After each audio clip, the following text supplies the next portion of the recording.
La conquista de los pueblos mesoamericanos. Buen día, jóvenes. El tema de nuestro video de hoy es la conquista de los pueblos mesoamericanos.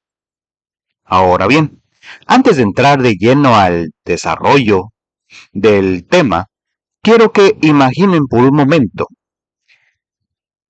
Imaginen que viven en una ciudad enorme, perfectamente organizada, con mercados llenos de colores, aromas y productos de todo tipo, con templos imponentes que se elevan hacia el cielo y con un gobierno que mantiene el orden de millones de personas. De repente, un día aparecen en las orillas de su ciudad unos desconocidos que jamás habían visto. Montan animales enormes que tampoco conocen. Visten de metal de pies a cabeza y hablan una lengua completamente diferente a la suya. ¿Qué harían? ¿Los recibirían con hospitalidad o los atacarían de inmediato? Eso, exactamente eso, fue lo que vivieron los pueblos que habitaban estas tierras hace más de 500 años. Y lo que es aún más interesante, parte de esa historia ocurrió aquí, en nuestro estado, Veracruz. Así que presten atención porque esto no es historia lejana, es la historia de nuestra propia tierra. Comencemos desde el principio. ¿Por qué vinieron los españoles hasta aquí? Para entender la conquista, primero necesitamos entender el contexto.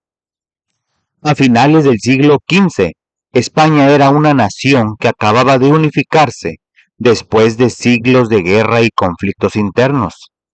Tenía un ejército experimentado, muchas ambiciones y una enorme sed de riquezas y poder. Cuando en 1492 Cristóbal Colón llegó a América, España se dio cuenta de que existía un mundo completamente nuevo, lleno de territorios desconocidos y posibles riquezas. Ese descubrimiento encendió en los españoles un impulso expansionista muy poderoso. Piénsenlo así. Si ustedes terminan de ganar una competencia muy difícil, con toda la energía acumulada y el ánimo por las nubes, ¿no buscarían inmediatamente el siguiente reto? Eso, en esencia, lo que vivía España en ese momento. El deseo de obtener riquezas y aumentar su influencia los llevó a explorar y conquistar nuevas tierras. Y ese impulso los trajo hasta América, hasta México, a Veracruz. El mundo que encontraron los españoles. Cuando los españoles llegaron, no encontraron tierras vacías ni poblaciones primitivas. Se encontraron con algo que los dejó completamente asombrados. Una de las regiones más desarrolladas y complejas del mundo en ese tiempo, que los historiadores conocemos como Mesoamérica. Mesoamérica era una región de una riqueza cultural y política impresionante. Estaba habitada por varios imperios y ciudades-estado, como los mexicas, a quienes con muchos conocen como aztecas, los mayas, los zapotecas, los tlaxcaltecas, los totonacas y muchos pueblos más. Cada uno de estos pueblos tenía su propio sistema de gobierno, su propia economía, sus propias tradiciones y su propia identidad. No eran un solo bloque uniforme, eran civilizaciones distintas, con sus propias grandezas y también con sus propios conflictos entre ellas. Y aquí viene algo importante que quiero que tengan presente. Las civilizaciones mesoamericanas poseían tecnologías agrícolas muy avanzadas, sistemas de escritura propios y estructuras políticas y sociales tan complejas y bien organizadas que les permitían gobernar y mantener el control sobre vastos territorios y enormes poblaciones. No estamos hablando de personas atrasadas, estamos hablando de civilizaciones sofisticadas, inteligentes y poderosas. En el año 1519, Hernán Cortés organizó y lideró una expedición que desembarcó precisamente en las costas de lo que hoy es nuestro estado, Veracruz. Sí, jóvenes, en estas tierras que ustedes ya conocen, comenzó uno de los capítulos más decisivos de la historia de México. Desde ahí, Cortés y sus hombres comenzaron a avanzar poco a poco hacia el interior del país, con la intención de explorar el territorio y establecer contacto con los pueblos indígenas que lo habitaban. En noviembre de ese mismo año, algo extraordinario ocurrió. Cortés y sus aliados indígenas entraron en Tenochtitlán, la capital del Imperio Mexica. Tenochtitlán era una ciudad construida sobre una isla en medio de un lago, en lo que hoy es la Ciudad de México, y era una de las ciudades más grandes del mundo en ese momento.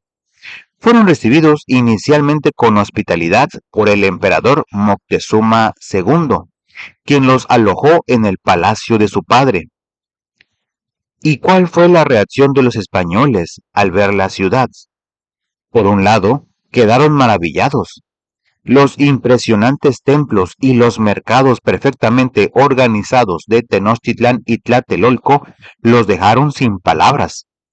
Pero también se horrorizaron al observar los sacrificios humanos que los sacerdotes realizaban en los templos como parte de sus rituales religiosos. Dos mundos completamente distintos estaban frente a frente, y ninguno terminaba de comprender del todo al otro. Moctezuma, por su parte, fue generoso con Cortés, le proporcionó información muy valiosa sobre el territorio y los pueblos de la región. Gracias a esa información, los conquistadores pudieron explorar el noreste del Golfo de México, el occidente de Michoacán y las regiones que hoy corresponden a los estados de Guerrero y Oaxaca. Ahora viene uno de los aspectos más importantes de la conquista y también uno de los más ignorados cuando se cuenta esta historia de manera superficial. Cortés no conquistó México solo. Lo hizo gracias en gran medida a alianzas estratégicas con pueblos indígenas que estaban profundamente inconformes con el dominio que los mexicas ejercían sobre ellos. Entre sus aliados más importantes estuvieron tres pueblos fundamentales. El primero fueron los tlaxcaltecas, un pueblo poderoso y enemigo tradicional de los mexicas.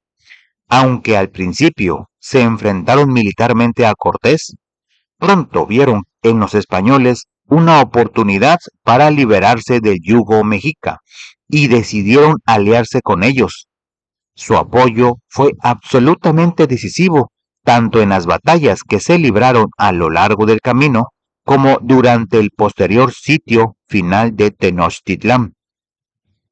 El segundo fueron los totonacas, ubicados en la región costera del Golfo de México, quienes también se unieron a Cortés después de haber sufrido un trato brutal por parte de los mexicas. Esta alianza fue muy importante porque le permitió a Cortés establecer una base segura en la región y contar con apoyo desde los primeros momentos de su avance. Y el tercero fueron los xochimilcas, habitantes de Xochimilco, una ciudad-estado cercana a Tenochtitlán, quienes, enfrentados a sus propios conflictos con los mexicas, también decidieron unirse a la causa de Cortés. Quiero que entiendan esto con una comparación. Es como cuando en un torneo de fútbol hay un equipo que siempre gana y que trata muy mal a los demás, y los otros equipos, cansados de esa situación, deciden unirse para derrotarlo. Eso, en términos básicos, es lo que ocurrió aquí. Esta alianza entre Cortés y los pueblos descontentos con los mexicas fue una de las claves más importantes que explican cómo fue posible la conquista. La situación se complicó enormemente en mayo de 1520. Cortés se enteró de que un capitán llamado Pánfilo de Narváez había llegado a las costas de Veracruz, enviado desde Cuba por Diego Velázquez, con 19 barcos y alrededor de 1,400 hombres, con la misión específica de destituir a Cortés y tomar el control de la expedición para sí mismo. Ante esta amenaza, Cortés tomó una decisión muy arriesgada. Dejó a Pedro de Alvarado al mando de Tenochtitlán, con parte de sus tropas para mantener el control de la ciudad, y él mismo marchó con 300 soldados españoles y varios miles de sus aliados tlaxcaltecas a enfrentar a Narváez. La batalla se libró cerca de la ciudad de Zempoala, y Cortés logró una victoria decisiva. Después de la derrota, incorporó a los soldados de Narváez a su propio ejército, fortaleciendo significativamente sus fuerzas. Sin embargo, mientras Cortés estaba ausente, ocurrió algo gravísimo en Tenochtitlán. Cortés y Pedro de Alvarado habían autorizado la celebración de una festividad religiosa en el Templo Mayor en honor a los dioses mexicas, Huitzilopochtli y Tezcatlipoca. Era una ceremonia de gran importancia para los mexicas, y más de 600 nobles y altos funcionarios del imperio asistieron a ella, ricamente vestidos y completamente desarmados, porque era un acto religioso, no militar. De manera completamente inesperada y sin ninguna provocación aparente, Alvarado y sus hombres atacaron a todos los asistentes durante la celebración. Robaron sus adornos de oro y plata y causaron una matanza masiva.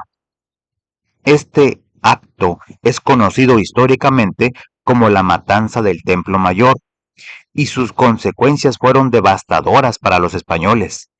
La población mexica entera se levantó en armas contra ellos. Los mexicas sitiaron a los conquistadores dentro de las propias habitaciones de Moctezuma, dejándolos cercados, sin agua ni alimento suficiente. Cuando Cortés regresó, intentó utilizar a Moctezuma como intermediario para calmar a su pueblo. Sin embargo, la situación terminó de la peor manera posible. Moctezuma murió al recibir una pedrada durante los enfrentamientos. Y aquí, jóvenes, quiero que noten algo importante. Las circunstancias exactas de su muerte siguen siendo un misterio y motivo de debate histórico hasta nuestros días. Algunos relatos sugieren que murió por la pedrada arrojada por su propio pueblo, que lo veía como un traidor que había cedido ante los españoles. Otros relatos afirman que Cortés pudo haber ordenado su ejecución al ya no considerarlo útil para sus propósitos. Ninguna versión ha sido definitivamente comprobada. Esto nos recuerda algo valioso. La historia no siempre tiene una sola versión, y debemos leerla siempre con espíritu crítico. La muerte de Moctezuma marcó un punto de quiebre definitivo en la relación entre los españoles y los mexicas, y preparó el terreno para las confrontaciones que vendrían. Con Moctezuma muerto y los mexicas completamente en pie de guerra, los españoles se encontraron en una situación desesperada dentro de Tenochtitlán. Los mexicas eligieron un nuevo emperador, Cuitláhuac, hermano de Moctezuma, quien junto con Cuauhtémoc, señor de México Tlatelolco y primo de Moctezuma, lideró la resistencia contra los invasores. Cercados, incomunicados, sin agua y sin alimento suficiente, los españoles no podían sostenerse más. Finalmente, en la noche del 30 de junio al 1 de julio de 1520, emprendieron una retirada desesperada intentando escapar de la ciudad bajo la oscuridad. Este episodio en la historia es conocido en la historia como la Noche Triste y fue una de las derrotas más grandes que Cortés sufrió durante toda su campaña. Debería ser la Noche Alegre, ¿no? Bueno, para los mexicanos. Con numerosas bajas entre sus hombres y sus aliados indígenas. Pero al retirarse de Tenochtitlán, los españoles dejaron algo que resultó ser incluso más devastador que cualquier batalla: una epidemia de viruela. Esta enfermedad era completamente desconocida en América y los pueblos indígenas no tenían ninguna defensa inmunológica contra ella. Se propagó de manera fulminante entre la población mexica y causó la muerte de miles de personas, incluyendo al propio emperador Cuitláhuac. Tras su fallecimiento, Cuauhtémoc asumió el liderazgo y continuó la resistencia. Los mexicas, gravemente debilitados por la epidemia, intentaron como último recurso enviar embajadas a sus aliados y también a sus enemigos, como los tarascos, buscando apoyo externo. Sin embargo, estas misiones resultaron infructuosas y, en algunos casos, contribuyeron sin quererlo a propagar aún más la enfermedad entre otros pueblos. La viruela facilitó enormemente la victoria final de los españoles, que lograron consolidar su control sobre la región, incluso antes de regresar definitivamente a Tenochtitlán. A pesar de las enormes pérdidas sufridas durante la Noche Triste, Hernán Cortés y sus hombres no se rindieron. Lograron reorganizarse y llegaron a Tlaxcala, donde sus fieles aliados tlaxcaltecas les brindaron el apoyo necesario para recuperar fuerzas y preparar una nueva ofensiva. En diciembre de 1520, Cortés promulgó las primeras ordenanzas legales españolas en México. En ellas se establecía formalmente que el objetivo final de la conquista era la cristianización de los indígenas. Esto nos dice algo muy relevante. La conquista no fue únicamente una empresa militar ni económica. Desde sus propios documentos oficiales, queda claro que también era una conquista cultural y religiosa. Querían no solo el territorio, sino también transformar las creencias, las costumbres y la identidad de los pueblos que habitaban estas tierras. Con sus fuerzas reorganizadas, el apoyo de sus aliados indígenas y los mexicas profundamente debilitados por la epidemia, Cortés lanzó el sitio final de Tenochtitlán.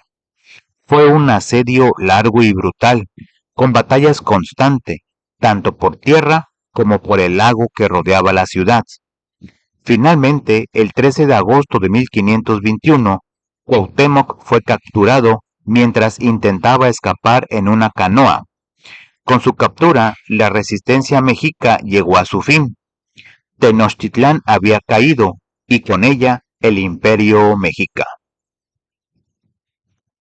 Paralelamente a la conquista militar, se desarrolló otro proceso igualmente profundo y transformador, la llamada conquista espiritual, también conocida como la evangelización.